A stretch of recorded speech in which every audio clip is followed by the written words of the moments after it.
शहर के किनारे एक पुरानी हवेली थी जहां जाने की हिम्मत कोई नहीं करता था। लोग कहते थे कि वहां कोई रहता है जो दिखता नहीं लेकिन हर किसी को देखता जरूर है, और जो भी उस हवेली के अंदर गया वो कभी वापस नहीं आया। अजय एक निडर लड़का था जिसे इन सब बातों पर बिल्कुल भरोसा नहीं था। वह हमेशा कहता था, भूत प्रेत कुछ नहीं होता, ये सब सिर्फ डराने की बातें हैं। एक दिन उसने अपने दोस्तों के सामने चुनौती दे दी कि वह रात में उस हवेली के अंदर जाएगा और सच सबके सामने लाकर रहेगा। रात के ठीक 12 बजे अजय उस हवेली के सामने खड़ा था। चारों तरफ गहरा सन्नाटा था, हवा तेज चल रही थी और पेड़ों की टहनियां अजीब आवाजें कर रही थी। अजय ने एक गहरी सांस ली और जैसे ही वह दरवाजे के पास पहुंचा, दरवाजा अपने आप चर्रर की आवाज के साथ धीरे धीरे खुल गया। एक पल के लिए उसके कदम रुक गए, लेकिन उसने खुद को संभाला और अंदर चला गया। अंदर का माहौल और भी डरावना था। हर चीज पर मोटी धूल जमी हुई थी, दीवारों पर जाले लटक रहे थे, टूटी फूटी कुर्सियां इधर उधर पड़ी थीं। ऐसा लग रहा था जैसे सालों से वहां कोई नहीं आया हो। अजय धीरे धीरे आगे बढ़ रहा था, तभी अचानक ऊपर से एक धीमी ठंडी आवाज गूंजी, कौन है? अजय का दिल जोर जोर से धड़कने लगा। उसके पैरों में एक पल के लिए डर जम गया, लेकिन फिर उसने खुद को समझाया कि यह सब उसका वहम है। उसने हिम्मत जुटाई और सीढ़ियों की तरफ बढ़ गया। हर कदम के साथ आवाज और साफ होती जा रही थी, जैसे कोई उसे ऊपर बुला रहा हो। ऊपर पहुंचकर उसने देखा कि एक कमरे का दरवाजा आधा खुला हुआ है। अजय ने धीरे से दरवाजे को धक्का दिया। कमरे के अंदर हल्की सी पीली रोशनी थी और उस रोशनी में एक बूढ़ी औरत कुर्सी पर बैठी हुई थी।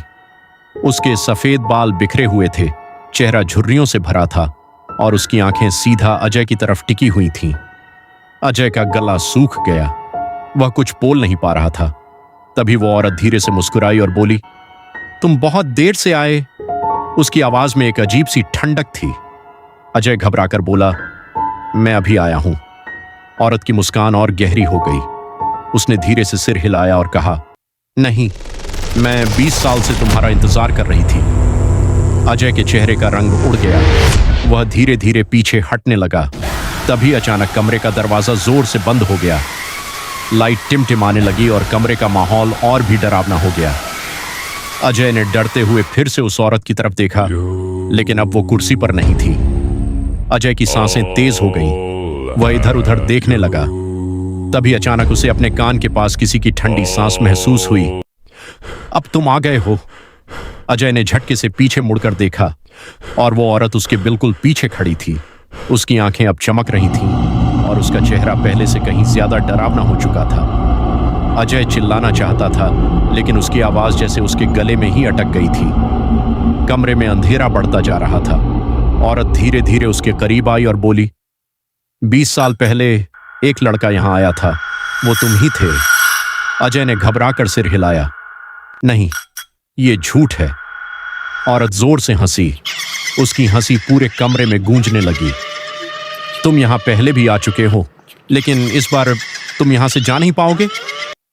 अचानक सब कुछ अंधेरा हो गया और उस रात के बाद अजय कभी वापस नहीं लौटा। अगली सुबह लोगों ने देखा कि हवेली का दरवाजा खुला हुआ है। अंदर सब कुछ पहले जैसा ही था, लेकिन अब उस हवेली से 2 आवाजें आने लगीं। एक उस बूढ़ी औरत की और दूसरी अजय की। कहते हैं, कुछ जगहें ऐसी होती हैं जो लोगों को जाने नहीं देती, उन्हें हमेशा के लिए अपने पास रख लेती हैं।